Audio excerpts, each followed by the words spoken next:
In George Orwell's 1984, members of the party are constantly monitored and being listened to by the thought police. Orwell repeatedly describes how paranoid people are about the party's constant surveillance and how inescapable it is. Big Brother is watching you. Orwell 2. There was no way of shutting it off completely. 2.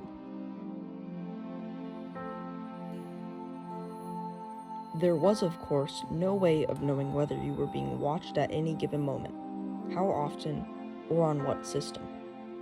3. It was even conceivable that they watched everybody all the time. 3. You had to live, did live, from habit that became instinct, in the assumption that every sound you made was overheard and, except in darkness, every movement scrutinized. 3. There was always the danger of concealed microphones by which your voice might be picked up. 117.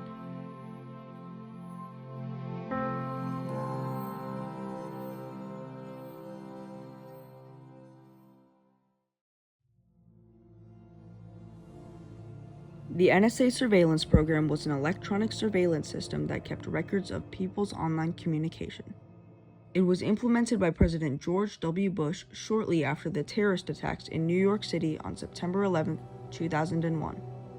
President Bush ordered the National Security Agency, also known as the NSA, to form methods of surveillance to oversee online activity of people in the United States to have knowledge of suspicious messages or online communication. The NSA would then keep records of all of these online communications. The program is officially considered classified, but a great deal of information has been revealed. When the program was exposed in 2005 by the New York Times, President Bush revealed that the program monitored communication between 500 to 1,000 people in the United States with suspected connections to Al-Qaeda, a terrorist organization. This, however, was just a small aspect of the program, and the NSA may have been targeting millions of American citizens that were not suspected of any offense.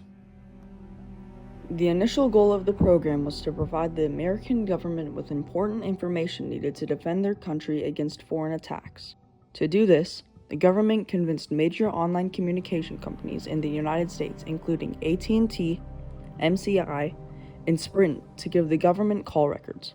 This gave the government access to customers' names, street addresses, and other personal information.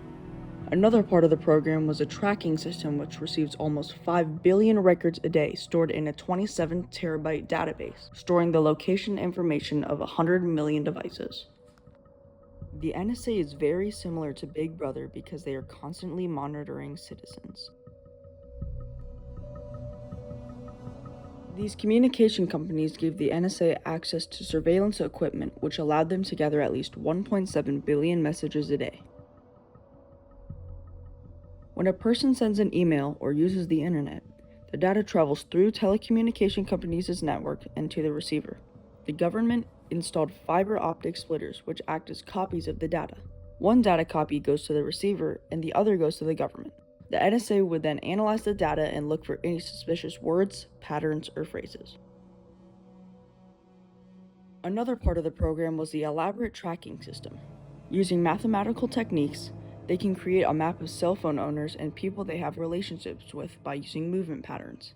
This allows the NSA to find unknown intelligence targets by tracking people with intersecting movements.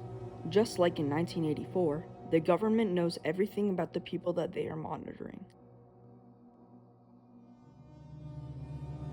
The Constitution states that protecting the nation from foreign attack is the president's most important duty and provides them with the power to keep the country safe. Another responsibility of the president is to identify enemies of the nation, which the NSA is doing by using the program. In 2008, Congress established Section 702 of the Foreign Intelligence Surveillance Act, which is an intelligence collection that allows the intelligence community to collect and analyze foreign data and inform America's leaders. Section 702 allows targeted data collection for matters concerning terrorism or concerns with powerful weapons. In 2013, Edward Snowden, an American intelligence contractor, revealed the existence of a secret program created by the NSA. In May of 2013, Snowden flew to Hong Kong where he led many interviews with journalists who worked for the newspaper, The Guardian. Snowden leaked information about the NSA's secret operation. Snowden was responsible for revealing that the United States and European intelligence were executing high levels of surveillance on their own citizens and that the United States NSA was spying on diplomats and officials of allied nations. The Guardian then released a paper and claimed to have seen leaked NSA documents showing that the United States had spied on EU internal computer networks in Washington.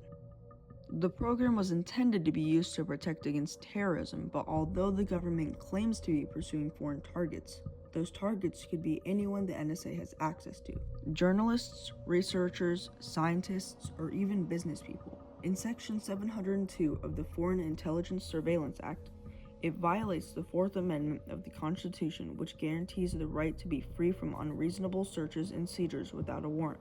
Government agents are required to have a warrant to access Americans' online communication.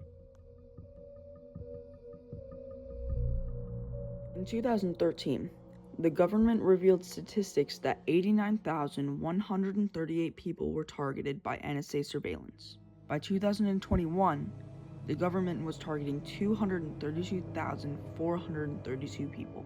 The number has increased by 17,911 people each year, and at this rate, by 2030, the NSA could be watching at least 393,000 American people not connected to any crimes at all. However, in years to come, new technology advancements may allow the NSA to monitor more and more people, and the number can increase very rapidly.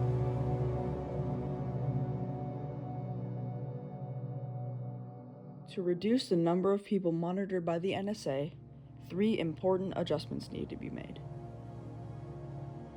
The first problem that needs to be resolved is to outlaw the large collection of Americans' private records. In order for the problem to be resolved, Congress needs to reform Section 215 of the Patriot Act to not allow the government to collect private records of Americans without connection to national investigations.